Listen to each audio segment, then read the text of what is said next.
Pemerintahan Joko Widodo menggencarkan hilirisasi minerba sejak awal masa pemerintahannya 2014 lalu. Di tengah pandemi ini, rantai pasokan minerba yang cenderung terpusat di satu saja basis produksi terganggu, sehingga dunia terkena imbasnya. Momentum ini dinilai tepat untuk meningkatkan hilirisasi minerba Indonesia. Seperti apa modal Indonesia untuk menjadi basis produksi di Asia? Kita akan cek faktanya bersama Dade Salampesi. Silakan Dade. Ya, Sumi dan juga pemirsa, kita tahu dan yakin bersama bahwa bangsa Indonesia dikaruniai oleh Tuhan dengan sumber daya alam yang begitu melimpah. Khususnya untuk sumber daya alam, mineral dan juga batu bara atau minerba. Dan untuk menjawab pertanyaan tadi, bagaimana modal Indonesia untuk menjadi basis produksi khususnya minerba di tingkat Asia dan bahkan dunia, kita pahami bersama dulu apa itu hilirisasi, khususnya hilirisasi minerba. Dalam informasi grafis yang pertama, saya akan jelaskan secara sederhana apa itu pengertian dari hilirisasi, pemirsa. Jadi, secara dasar, hilirisasi itu adalah upaya untuk meningkatkan nilai tambah dengan mengolah bahan mineral dan batu bara yang mentah dari bahan bakunya menjadi sesuatu barang yang jadi atau bahkan setengah jadi. Minerba adalah mineral dan juga batu bara, dan sebenarnya jadi hilirisasi ini untuk meningkatkan nilai tambah sehingga mengolah bahan baku tadi secara otomatis akan menambahkan nilai tambah. Dasar hukum dari hilirisasi ini apa? Tertuang dalam Undang-Undang Nomor 4 Tahun 2009 tentang pertambangan minerba yang sudah diperbaharui di tahun ini ke dalam Undang-Undang Nomor 3 Tahun 2020.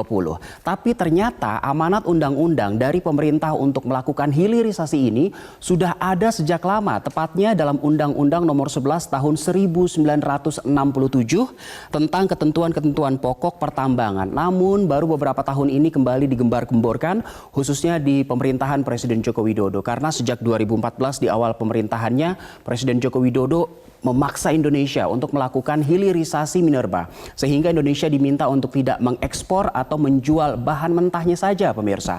Kita lihat pernyataan dari Presiden Joko Widodo yang disampaikan pada 9 Januari 2020.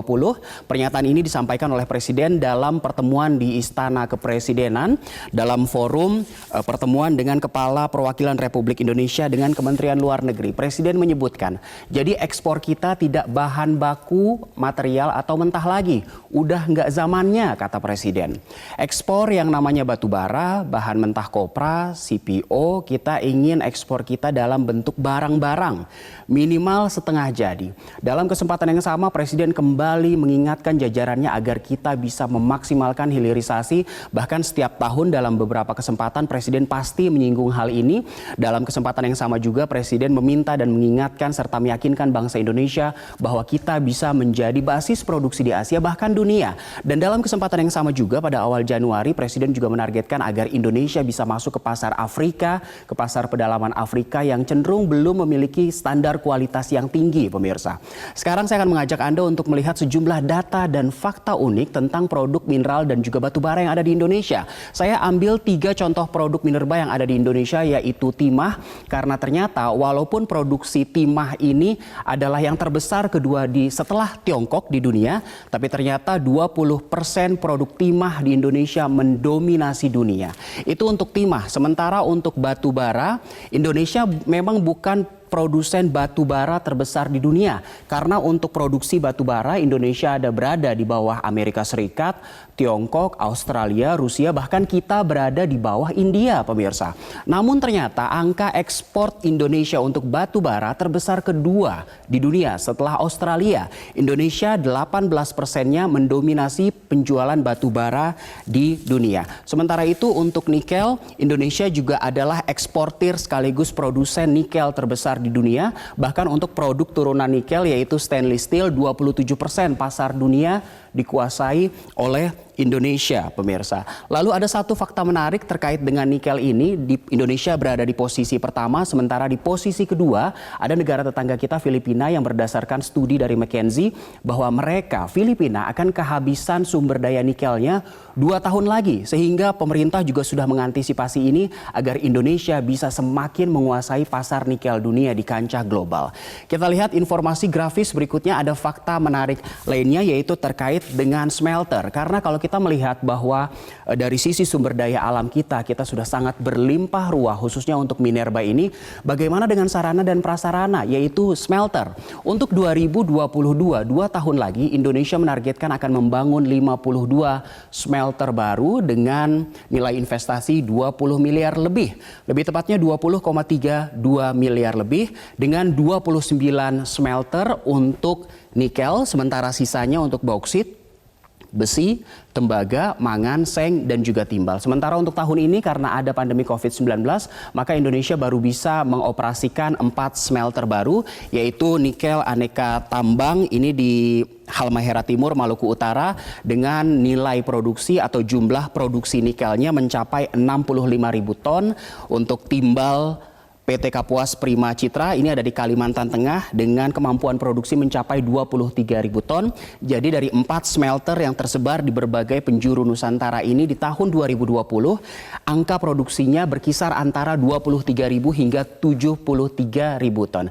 Sekarang kita lihat lagi informasi berikutnya untuk meyakinkan kita bahwa hilirisasi itu memang penting dan menguntungkan. Kita lihat simulasinya, sebaiknya memang langsung menjual barang mentah atau kita olah dulu pemirsa. Data ini saya ambil dari pernyataan Luhut Binsar Panjaitan, Menteri Koordinator Bidang Maritim dan Investasi yang baru saja melakukan rapat virtual di tahun ini.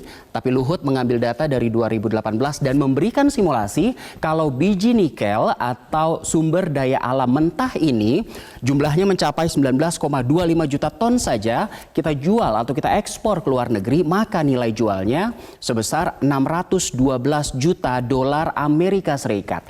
Tapi kalau kita melakukan hilirisasi, kita olah dulu di dalam negeri, misalnya menjadi stainless steel slab ini.